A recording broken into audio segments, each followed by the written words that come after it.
Without a doubt, firm's probably the word. It came right at the end of the Q&A session.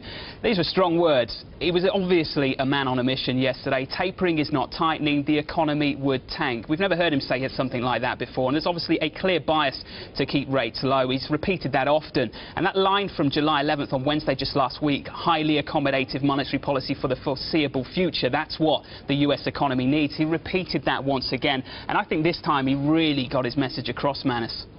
John, look, unlike other or previous testimonies and speeches, you've got to say that the market reaction was actually moderately subdued this time around, wasn't it?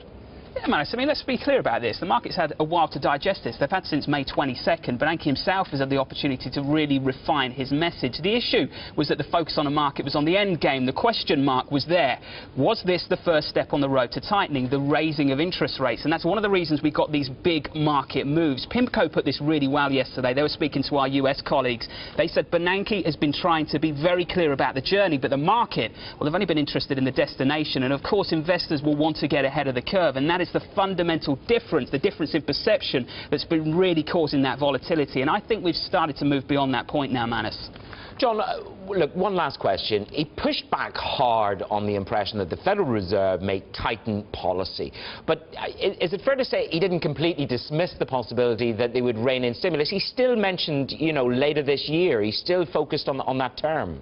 Yeah, I think you're absolutely right, Manus. I mean, Goldman Sachs have picked up on this point too. He did not significantly push back on expectations that tapering would begin in the next few meetings. That's their point. And I think the issue was always going to be on the central bank's asset purchases. And the consensus for much of this market is that this will begin this year. He's been very clear, this is data dependent, this is data dependent. And when he speaks today at the Senate, I think this is likely to be the message he will once again put